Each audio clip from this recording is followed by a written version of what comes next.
Bismillahirrahmanirrahim. Assalamualaikum warahmatullahi wabarakatuh. Apa kabar sahabat LVTPQ yang dirahmati Allah Subhanahu wa taala? Semoga Allah Subhanahu wa taala senantiasa berikan kita kesehatan dan rahmatnya. Mari bagi kita yang belum bersyukur, kita awali hari kita dengan syukur kepada Allah Subhanahu wa taala. Alhamdulillah wa syukurillah. Dan semoga dengan syukur kita, Allah Subhanahu wa taala akan tambahkan keberkahan dalam rezeki kita, Allah tambahkan keberkahan dalam umur kita, dan Allah Subhanahu wa taala berikan kita keistiqomahan dalam beribadah kepada Allah Subhanahu wa taala. Sahabat LVTPQ yang saya banggakan, Al-Quran memberikan beberapa tips sehatnya, yang mana Allah Subhanahu wa taala juga sudah memberikan berbagai macam peraturan-peraturan, tips-tips, yang mana pada hari ini insya Allah kita akan membahas tentang cara-cara sehat yang telah Allah berikan dalam Al-Quran. Sahabat LVTPQ yang dirahmati Allah Subhanahu wa taala, di masa pandemi ini, di masa PPKM ini, ada baiknya kita kembali kepada Al-Quran.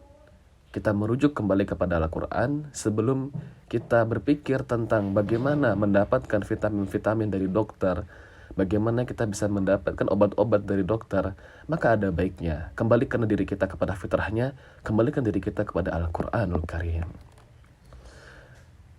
Tidak ada satu titik kehidupan untuk kebaikan manusia kecuali Al-Quran sendiri telah memberikan petunjuk kepada kita. Antara lain adalah kesehatan jasmani dan rohani. Dan inilah tips-tips sehat menjaga kesehatan jasmani dan rohani ala Al-Quran. Yang pertama, Allah Subhanahu wa taala katakan, "Wa kulu washrabu wa la tusrifu." Makanlah dan minumlah, wa la tusrifu, namun jangan berlebihan. Karena perut kita mempunyai batas toleransi untuk mencerna sebuah makanan. Bagilah perut kita menjadi 3 bagian. Yang pertama untuk makanan, kedua untuk minuman, dan ketiga untuk pernapasan. Lanjut yang kedua adalah, Ya ayyuhalladzina amanu kulu min thayyibati ma razaqnakum. Wahai orang-orang beriman, makanlah dan minumlah dari barang-barang yang halal dan baik dan bermanfaat, baik kesehatan yang dimaksud dengan halalan thayyibah, baik dengan cara mendapatkannya atau materi yang dimakannya. Jangan kita memakan makanan dengan cara yang haram.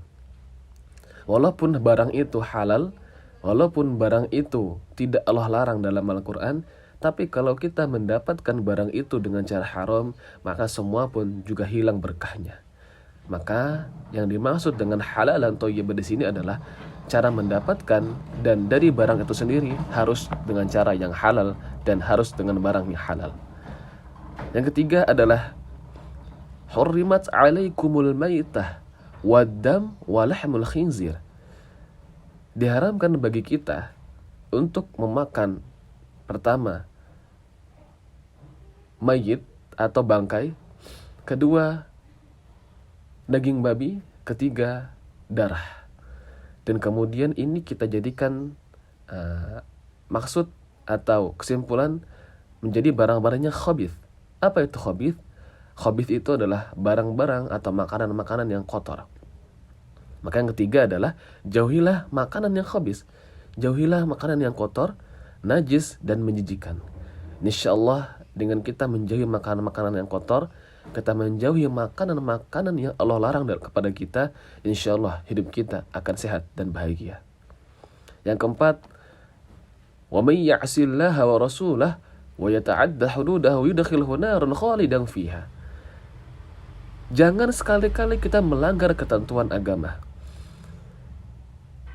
Karena Allah Subhanahu wa taala katakan, wa may ya'sillaha wa rasulahu wa yata'adda hududahu yudkhilhu naran. Barang siapa yang kemudian mengingkari Allah dan Rasulnya dan mengingkari ketentuan-ketentuan Allah, yudakhilhu nara, maka Allah Subhanahu wa taala akan memasukkan dirinya ke dalam api neraka. Nauzubillah. Perbuatan dosa akan menjadikan perbuatan dosa akan menjadikan seseorang tak tentram jiwanya. Kecemasan dan ketakutan akan menjadi asam lambung yang meningkat. Maka hal ini sangat membahayakan kesehatan dan bisa membuat diri kita menjadi stres. Maka sekali lagi, poin yang keempat adalah jangan menentang ketentuan Allah. Kalau kita menentang ketentuan Allah, maka pertama Allah Subhanahu wa taala akan masukkan kita kepada neraka, na'udzubillah. Dan dengan kita menentang ketentuan Allah, maka hati kita menjadi cemas dan ketakutan. Dan ketakutan itulah yang membuat asam lambung kita meningkat, dan itu juga bisa menjadikan kita jadi orang-orang yang stres, na'udzubillah. Yang terakhir, yang kelima adalah ingatlah selalu kepada Allah. Alladzina amanu wa tatma'innu qulubuhum bidzikrillah, ala bidzikrillah tatma'innul qulub. Ingatlah selalu kepada Allah dalam keadaan makan dan minum sekalipun. Allahumma barik lana fima razaqtana wa qina adzabannar. Kalau kita sebelum makan kita baca seperti itu. Setelah makan kita ucapkan, kita baca alhamdulillahilladzi at'amana wa saqana wa ja'alana minal muslimin. Bacalah doa dalam berbagai macam perbuatan yang kita lakukan, termasuk makan dan minum. Maka insyaallah, karena hal itu akan menenteramkan hati kita, dan hati yang tentram akan terbiasa dalam mengendalikan emosi.